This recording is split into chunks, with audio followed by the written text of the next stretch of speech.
Hello everyone, welcome back to my YouTube channel. मेरा नाम है गोल्डी नामदेव और इस वीडियो में हम रिड्यूसिंग और नॉन रिड्यूसिंग शुगर्स के बारे में देखेंगे। ठीक है, तो हम सबसे पहले स्टार्ट करते हैं कि हमारी रिड्यूसिंग शुगर क्या होती है। Reducing and non reducing sugar में क्या डिफरेंसेस है, क्यों एक का नाम रिड्यूसिंग है और दूसरा का नॉन रिड्यूसिंग शुगर्स है। ठीक है, तो हम सबसे पहले बात करते हैं अपनी रिड्यूसिंग शुगर्स की। देखिए, तो रिड्यूसिंग शुगर्स ऐसी शुगर्स होती हैं जो किसी केमिकल रिएक्शन में क्या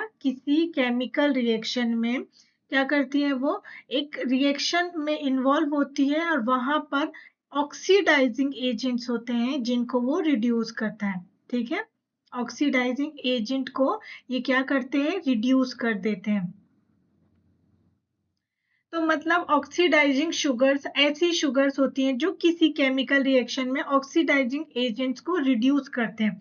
अगर वो ये कर सकते हैं तो वो रिड्यूसिंग शुगर हो जाती हैं। ठीक है, तो इसको थोड़ा सा ब्रीफ में मैं समझाना चाहूंगी। तो इसके लिए सबसे पहले तो हमें ये पता होना चाहिए कि हमारा ऑक्सीडेशन क्या होता है और दूसरा हमारा रिडक्शन रिएक्शन क्या होता है। ठीक है, तो जिनको नहीं पता है मैं उनके लिए बता देती हूँ कि ऑक्सीडेशन में इलेक्ट्रॉन डोनेट किया जाता है। ठीक है, और जब इलेक्ट्रॉन डोनेट हो जाता है तो उस प्रोसेस को मैं बोलूंगी ऑक्सीडेशन, और जिसने किया है मैं उसको बोल दूंगी कि वो ऑक्सीडाइज्ड हो गया। ठीक है, रिडक्शन रिएक्शन में इलेक्ट्रॉन का एक्सेप्ट किया जाता है, और जब इलेक्ट्रॉन एक्सेप्ट कर लेता है तो वो मॉलिक्यूल हो जाता है रिड्यूस। ठीक है, तो ये दो एक इम्पॉर्टेंट चीज है जो यहाँ पर हमें यूज आएंगी। ठीक है, अब इसके अलावा हमें ये जानना है कि ऑक्सीडाइजिंग एजेंट का क्या मतलब है। तो लेट सपोज कीजिए कि मैं एक ऑक्सीडाइजिंग एजेंट हूँ। तो मेरा जैसे मैं ऑक्सीडाइजिंग एजेंट हूँ तो मेरा क्या काम है, रिड्यूस होना। ठीक है, तो मैं रिड्यूस कब होंगी, जब मैं इलेक्ट्रॉन को एक्सेप्ट करूंगी। ठीक है, तो सपोज कीजिए कि मैं ऑक्सीडाइजिंग एजेंट हूँ, मैंने इलेक्ट्रॉन को एक्सेप्ट किया और मैं हो गई रिड्यूस। ठीक है, इलेक्ट्रॉन के एक्सेप्ट करते ही मैं रिड्यूस हो गई। तो मैंने क्या किया, खुद को रिड्यूस कर लिया और सामने वाले को ऑक्सीडाइज कर लिया, क्योंकि मुझे किसी ने इलेक्ट्रॉन डोनेट किया ना, तो वो ऑक्सीडाइज हो गया। तो रिड्यूसिंग एजेंट ऐसे एजेंट्स होते हैं जो खुद रिड्यूस होते हैं लेकिन सामने वाले को ऑक्सीडाइज कर देते हैं। ठीक है, तो ये चीज होती है ऑक्सीडाइजिंग एजेंट का काम।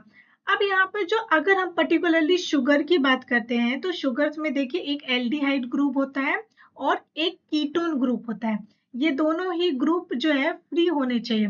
तो जब ये दोनों ग्रुप फ्री होंगे तब वो क्या करेंगे, इलेक्ट्रॉन को डोनेट कर पाएंगे, और जब ये इलेक्ट्रॉन को डोनेट करेंगे तब ये ऑक्सीडाइजिंग एजेंट क्या करेगा, एक्सेप्ट करेगा और हो जाएगा रिड्यूस। ठीक है, तो यहाँ पर हमें क्या चाहिए था, एल्डिहाइड कीटोन ग्रुप फ्री। ठीक है, अब इसके अलावा एक एग्जांपल अगर मैं आपको दूं सुक्रोज का।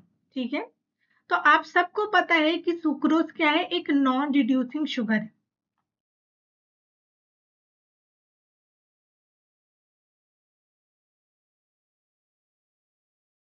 नॉन रिड्यूसिंग शुगर का क्या मतलब है कि देखिए सुक्रोज जो है वो एक डाइसेक्राइड्स है।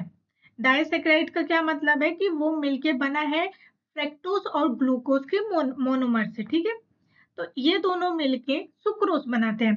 तो अब ये दोनों दो मोनोमर की यूनिट्स हैं। ठीक है, इसका मतलब इनके बीच में कोई ना कोई बॉन्ड है। तो ग्लूकोज का कार्बन 1 और फ्रैक्टोज का कार्बन 2, ये दोनों मिलके ग्लाइकोसिडिक बॉन्ड बनाते हैं जिससे डाइसेक्राइड सुक्रोज बनता है। ठीक है, बट इन दोनों में क्या होता है, इसका ग्लूकोज का एल्डिहाइड ग्रुप इन्वॉल्व हो जाता है और इसका कीटोन ग्रुप इन्वॉल्व होता है, जिसकी वजह से सुक्रोज में जो ग्लूकोज फ्रैक्टोज है इनका जो है एल्डिहाइड ग्रुप और कीटोन ग्रुप जो है वो फ्री नहीं होता है।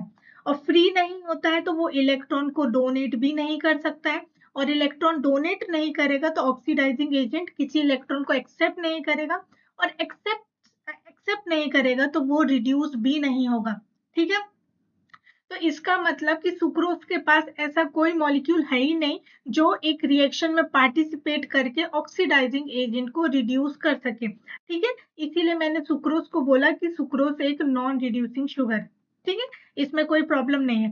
अब मैं एक चीज बताती हूँ कि जब अगर मुझे ये पता करना हो, मुझे कोई शुगर्स दे दिया हो, यानी कोई मॉलिक्यूल्स दे दिए गए हों, और मुझे पता करना हो कि अब ये बताइए कि ये रिड्यूसिंग या नॉन रिड्यूसिंग शुगर है। तो जब आपको ये चेक करना होता है कि आपकी शुगर रिड्यूसिंग है कि नॉन रिड्यूसिंग, तो आप टेस्ट लगाते हो, आप लगाते हो बेनेडिक्ट टेस्ट और दूसरा टेस्ट लगाते हो आप फेलिंग्स टेस्ट।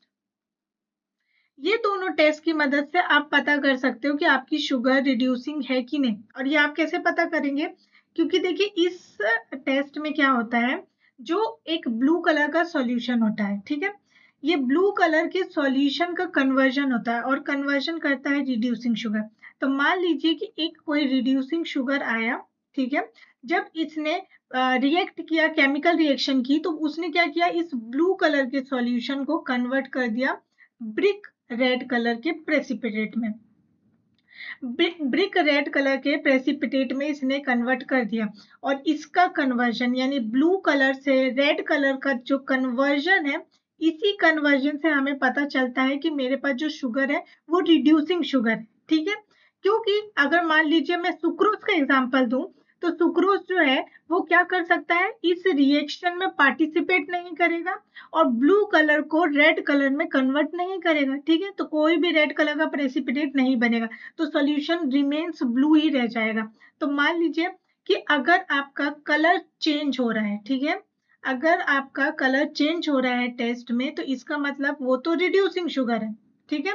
और अगर आपका कलर चेंज नहीं हो रहा है, नो कलर चेंज, ठीक है, जो रिएक्शन आप टेस्ट लगा रहे हो उसमें कोई भी कलर चेंज नहीं हो रहा है, तो वो शुगर आपकी नॉन रिड्यूसिंग शुगर है, ठीक है, नॉन रिड्यूसिंग शुगर है, ठीक है। ये बात मुझे पता चल गई इस तरीके से। आप कुछ एग्जांपल देख लें कि कौन कौन से रिड्यूसिंग शुगर है और कौन से रिड्यूसिंग शुगर नहीं है, ठीक है। तो अगर इनके एग्जांपल की हम बात करें, तो मैं यहाँ पे अगर लिख दूं कि रिड्यूसिंग शुगर कौन कौन सी शुगर होती है, तो मैं आपको बता सकती हूँ कि ग्लूकोज, फ्रैक्टोज, माल्टोज, लैक्टोज, ये सब रिड्यूसिंग शुगर हो जाती है। और नॉन रिड्यूसिंग शुगर की अगर मैं बात करूं, तो उसमें आपने सुक्रोज का एग्जांपल तो देख लिया, तो सुक्रोज के अलावा ट्राई हेलोज एंड सुक्रोज तो है, ये दोनों कौन सी हो जाती है, नॉन रिड्यूसिंग शुगर हो जाती है, ठीक है। अब ये क्यों हुई, इसका रीजन हमने पता कर लिया, ठीक है।